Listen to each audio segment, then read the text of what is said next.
Welcome to Vape News Radio, the voice of vaping. In each show, we share the latest about regulations and things you need to know, plus upcoming conferences and fests, along with interviews with the movers and shakers in this fabulous vape space. Are you looking to get into this ever-expanding marketplace? Do you want to master this industry? Listen up as Norm Bauer, the Vape Mentor, shares it all. And here's your host, Norm Bauer. Welcome back to Vape Radio. This is Norm Bauer, your voice of vaping, and you are listening to show number 64. And we are just excited as all heck because we hit a brand new high in the month of September 2015. We hit 138,000 downloads worldwide, including one day that had over 12,000 downloads. So with that in mind, I want to thank you all sincerely on behalf of all of us here at Vape Radio. And you know, we pride ourselves on bringing some of the most significant thought leaders into your world. And today, I am proud to introduce one of the leaders in that industry. Gregory Conley is the president and the founder of the American Vaping Association. He was the former legislative director for CASAA, and he also was voted the most important person to know through VAPE Magazine, which of course is our print partner here at Vape Radio. So what I'm saying is that when Greg talks, you need to listen. Some of the things we're going to be discussing are what went wrong in the state of Indiana. How could the governor pass a law that is potentially unconstitutional and restricts any outside companies from selling products in the state of Indiana unless they get approved? We're also going to be discussing the brand new FDA regulations, which are not a theory anymore. They are, in fact, at the Office of Management and Budget in Washington, D.C. And guess who's going to be going back there to testify? That's right, ladies and gentlemen. I'm going to be going back to D.C. on the 8th of December. I'm going to be sitting down with some big mucky mucks there, and I'm going to be talking about how damaging the potential regulations are going to be to the industry of vaping. How many thousands of people are potentially going to be put out of business. So if you care about this, you need to listen to this interview. And also, I wanted to make sure that you know we're going to be providing a free webinar on November 18th at 5 p.m. West Coast time, 8 p.m. East Coast time. No matter where you are in the world, you should listen to this. It's going to be conducted by myself and Azim Chideri, and you might know that name because he is one of the most preeminent attorneys in the vaping industry. He has been in this space since 2009. We are proud to have him as one of our VapeU instructors. So again, if you want to join us on November 18th, go to VapeMentors.com/FDA webinar. That's /FDA webinar, no spaces in between. So with all that being said, let's go ahead and bring up our interview with Gregory Conley. Welcome back to Vape Radio. This is Norm Bauer, your voice of vaping. And here I sit at Vape Nights in Ontario, California. And one of my friends who's here, who is actually one of my speakers this morning, is a gentleman by the name of Gregory Conley. Now, Greg and I actually go back about 2.5 years since my early days in vaping, because when I started VapeMentors, I knew nothing about the industry because we all start with virtually no knowledge of the industry. And I reached out to look on the internet, and I found this organization called CASAA. And Gregory was one of the first person who I had communication with. And so he has been around this industry for a long time. But rather than me trying to explain his history, I'm going to let him try to explain his history. He is an attorney, a non-practicing attorney by choice. He has an association called the American Vaping Association, and he has quite a little, not quite a little, but quite a lot of experience in this industry. So, Greg, welcome to Vape Radio. Thank you for having me. Okay, so we'll go back a little bit in time because you got into the vape. How did you get into vaping as a consumer? When did you actually start, and were you a smoker? Sure. Yes, I was a smoker. And in late 2009, I tried to quit with an e-cigarette. It was the old style Chinese models that looked like a cigarette and weighed a pound. And very quickly went back to smoking. But I knew that if the products improved, which I knew they would, that they had the ability to save millions of lives and truly help the public health. And meanwhile, I'd seen that the FDA was trying to ban e-cigarettes in 2009 by saying that they were drug delivery devices. And I thought that was wrong-headed prohibition because cigarettes were still freely available on the market. So I kept following the news wanting to buy a better model. And finally, in August 2010, I purchased an e-cigarette with a watermelon cartridge. And overnight, I no longer smoked.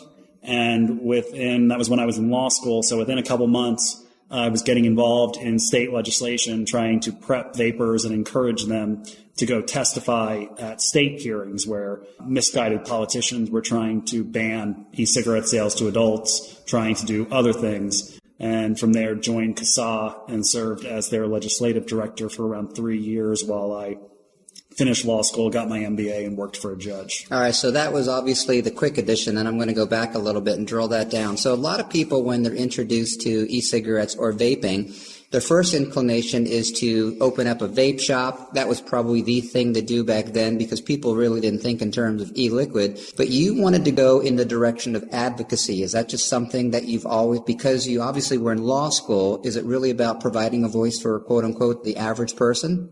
In many ways, I was never interested in opening up a vape shop because I don't really like technology. I don't understand half the technology that goes on. I've never built a coil, nor do I ever want to.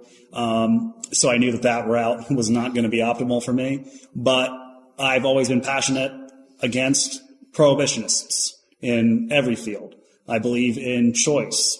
And in this field, it's worse than just prohibiting adults from making their own choices. These people that are opponents, they want to prevent smokers, people inhaling burning smoke into their lungs on a daily basis, from switching to a less hazardous product. So not only are they prohibitionists, they're prohibitionists that are greatly harming public health. So that offended me on many sectors, and I saw that there was a great need for people to speak clearly on this issue and be able to connect with the average vape shop owner and get them to recognize how they can help save their industry. So one thing that is quite obvious for as long as I've known you is you take this industry very, very personally.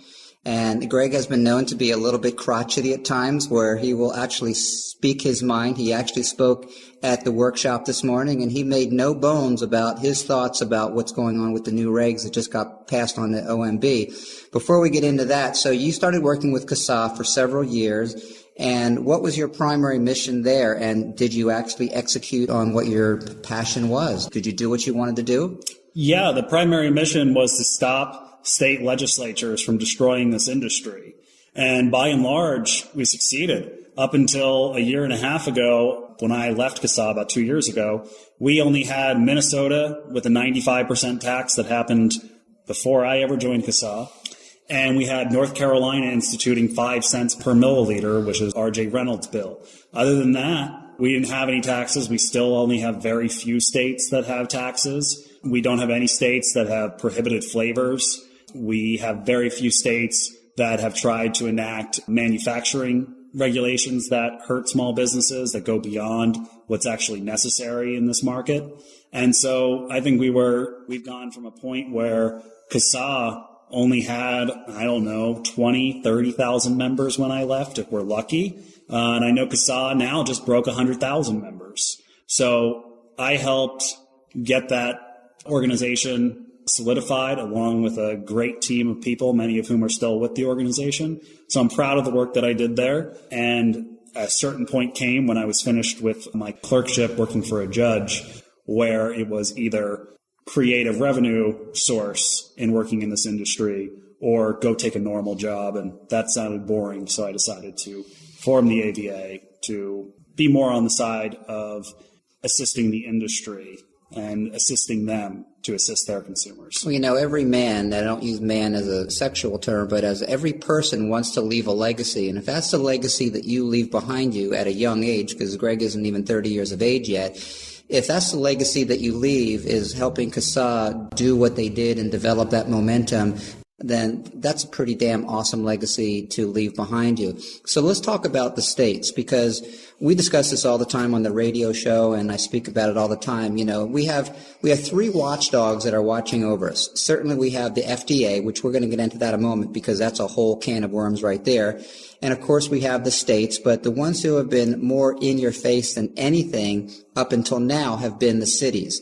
cities with vaping bans where you can't vape in any government properties, you can't vape on, you can't be out on the streets and various things like that. But let's talk about the state environment, because here we are in the United States. And by the way, we have an international audience. So for those of you who are listening overseas, you can learn from this as well. So right now, it seems like Indiana has really rose to the level of significance in a bad way because of some of the regulations that they've put in place. I'd love to have your take on what Indiana did.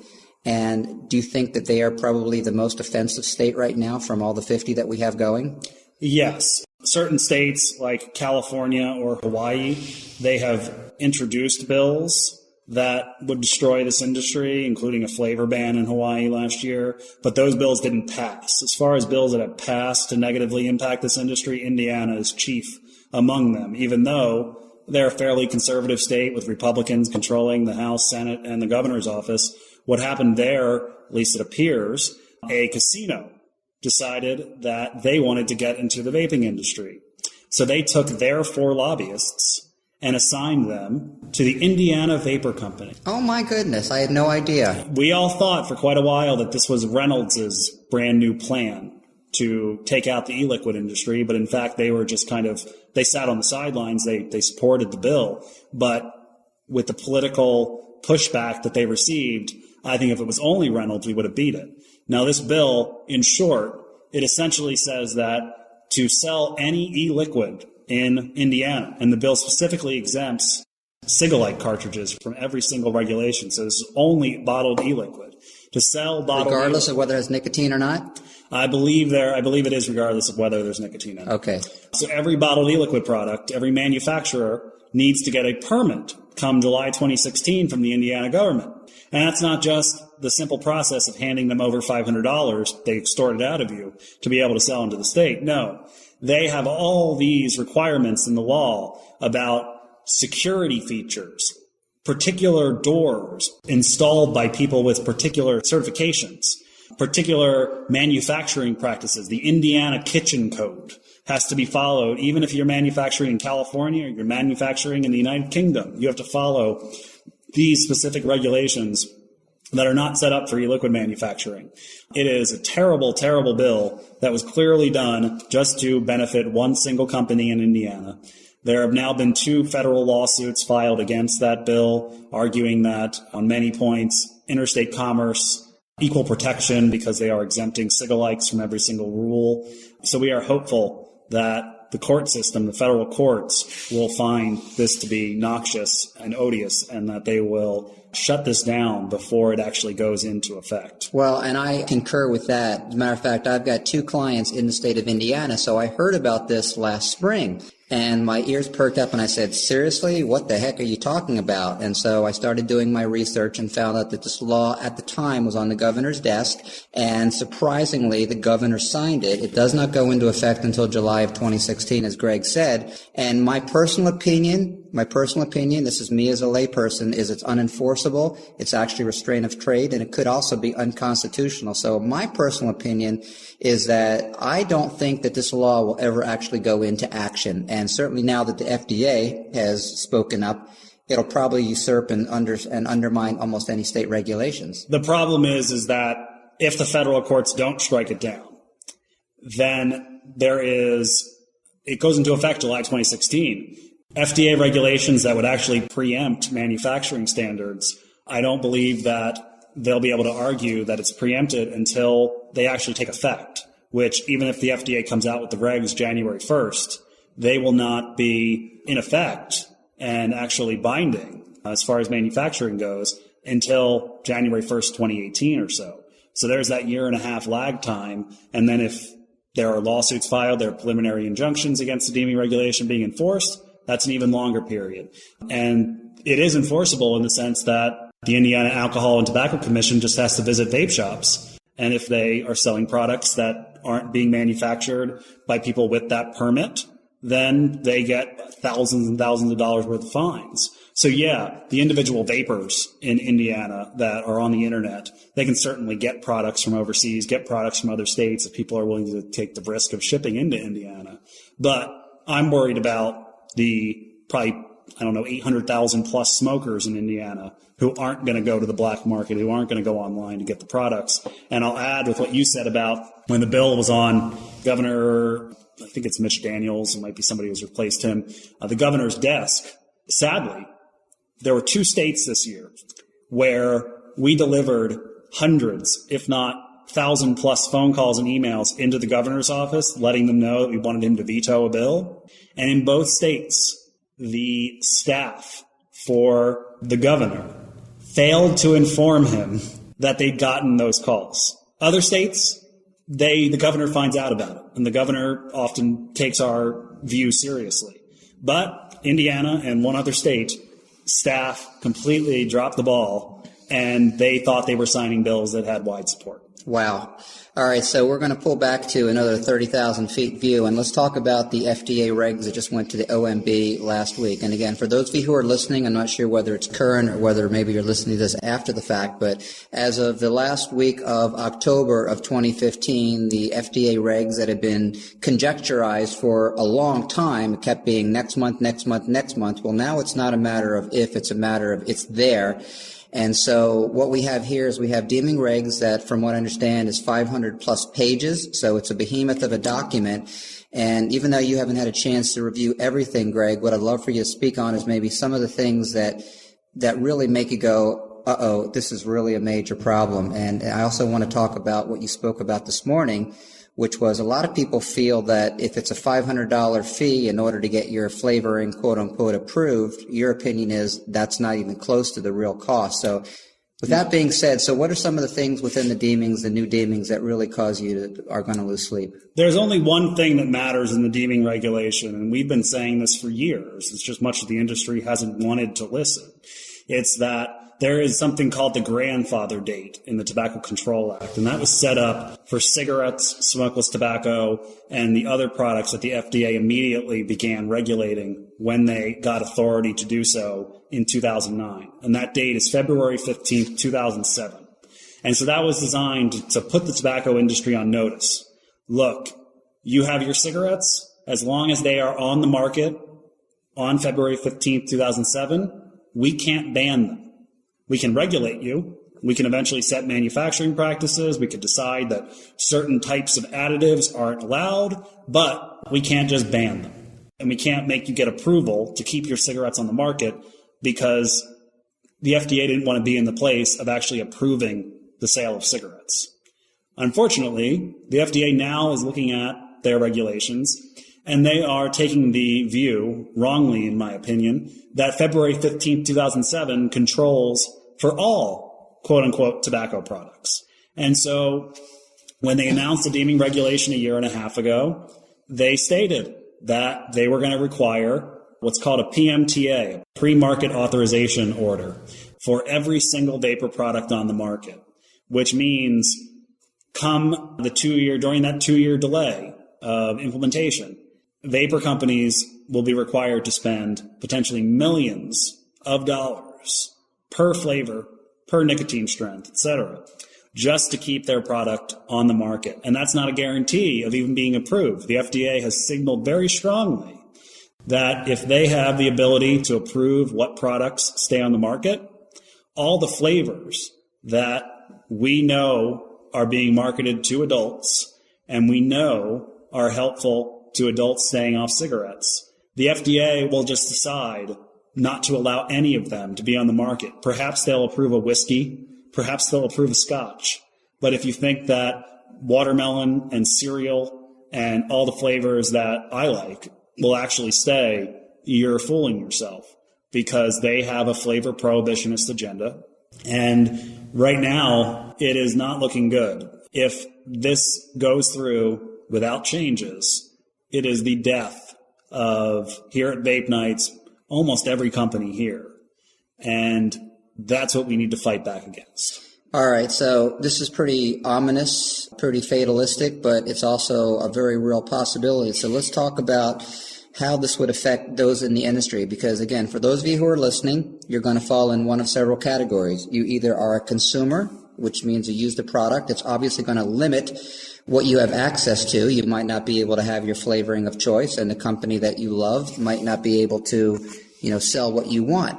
If you are in the brick and mortar industry, then obviously that could potentially change your business model. And if you are an e-liquid manufacturer, for all intent and purposes, that could certainly put you out of business as well. So let's talk about the timing. So these regs are now with the OMB, and now the OMB has a certain amount of time to react to that. So maybe you could kind of walk through a process of what you see happening over, say, the next 6 months. Sure. The Office of Management and Budget, they generally have a 90-day review period where they take meetings with stakeholders. I'll be having a meeting, SFATA, various e-liquid companies will be doing meetings to discuss how this regulation, if it is even 50% of what was posed a year and a half ago, that it will shut down their company, it will cause job loss, it will cause loss to the public health by discouraging smokers from quitting. And the hope is that OMB would listen to us and say to the FDA, look, we can't allow this to come out. It's going to be too devastating for the economy. It's going to lead thousands of shuttered businesses across the country, shuttered vape shops. But we have no guarantee that that will happen.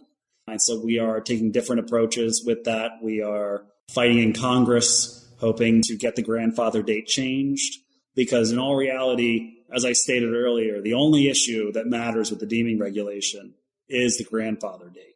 If that's not changed, nothing else matters. I was actually asked to go to the OMB to testify, and this is not my world, it's your world. You've been before many panels and many type of legal confrontations like that, and I asked what was it that you wanted me to speak on, and I was told that because of my experience in the vaping industry, working with startups and working with growing companies and everything, I was going to be speaking on the actual effect on the industry. And I said, I can talk about that for a long time. So let's look at the logistics. If the OMB is not concerned about doing it from a health standpoint, but from an economic standpoint, let's look at the thousands of vape shops out there that hire anywhere from 1 to maybe a half a dozen employees or more. The e-liquid manufacturers, the distribution companies, the importers, the exporters, there's thousands and thousands of jobs that have been created by this new industry called vaping.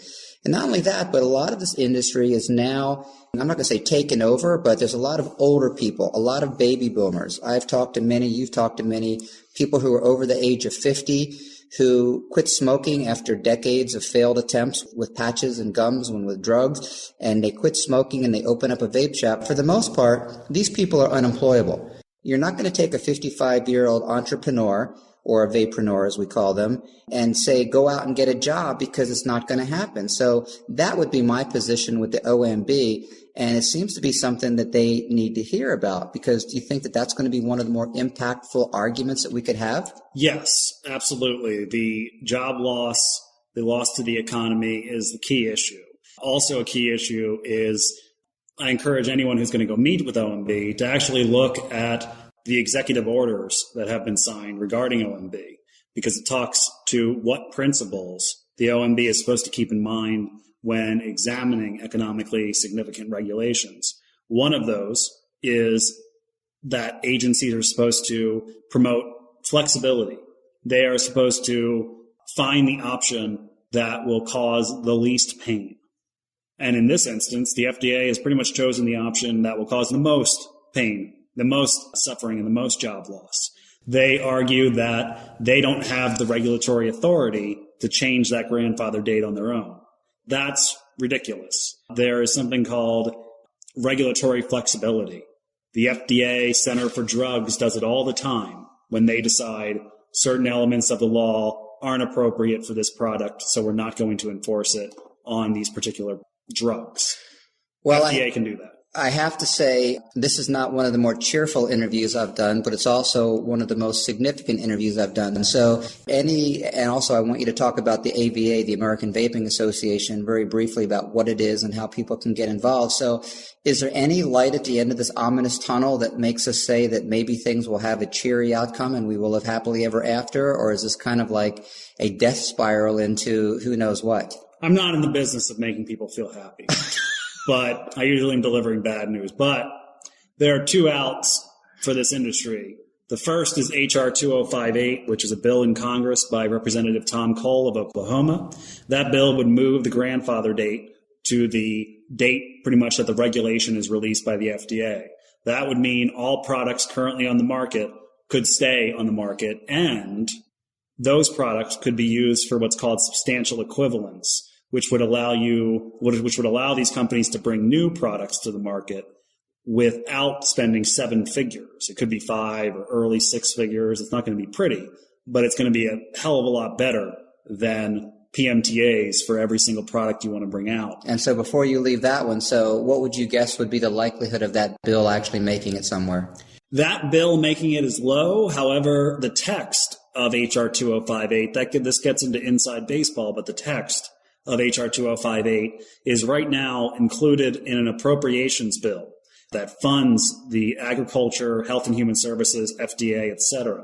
That bill passed through the appropriations committee. It survived an attempt by Democrats to remove that provision.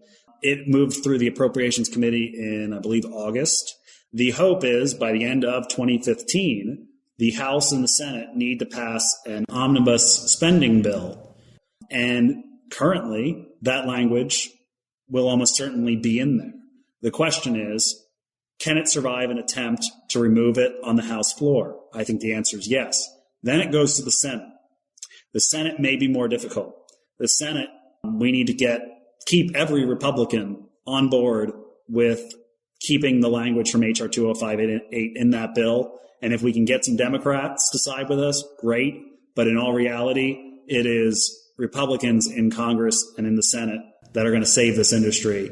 And then our hope is President Obama has come out against that language. We just put in 15, 20,000 calls to the White House. So who knows? Maybe that'll change. Maybe they'll see the light. But our hope is if the language is attached to a big multi-billion, possibly trillion-dollar spending bill, that President Obama, who's only vetoed 4 bills while in office, will not veto that and will just accept that, well, this is the cost of getting government done. Well, historically, a lot of things that are significant kind of get shoehorned into some very, very large bills. So maybe this is going to go down that route as well. So in closing, talk to us about what the AVA is and how people can get involved, and what is their call of action for the people who are listening right now, which, almost 80% are here within the United States. What do you want them to do besides get worried and pissed off and figure out what to do next? I mean, how would you advise them to proceed? If you're a consumer, CASAA has an excellent call to action for H.R. 2058, where you can send an email to your congressman, to your senator, to President Obama, asking that they support and co-sponsor H.R. 2058. If you want to take the next step, make phone calls to your congressperson and your senators. Stop by their district office and ask to meet with the chief of staff to discuss the importance of that bill. Get your local vape shops informed about how without H.R. 2058, they will be out of business, and convince them that they need to take a meeting, because congressmen, I don't want to say they don't care, but they take the views of the average Joe Blow consumers less seriously than they do a small business owner in their district. So what we really need is the vape shops and the wholesalers to be meeting with their Congress members, with their senators, to talk about how, again, without this bill, thousands of jobs will be lost.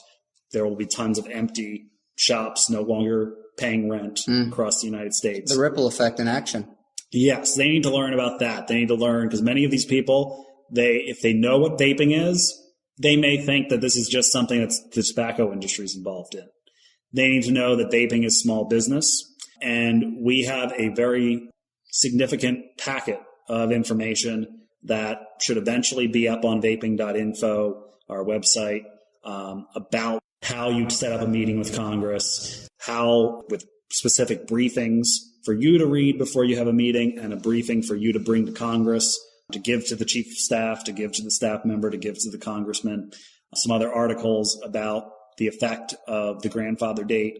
We want people to be educated before they go into meetings. We want people to put on their best funeral clothes and not just go in a black T-shirt and jeans. Vaping down the hall. Yes, and don't vape in their office either. And that's what we need right now. And with the goal being to get this bill through by the end of the year, we need to make it happen pretty quick.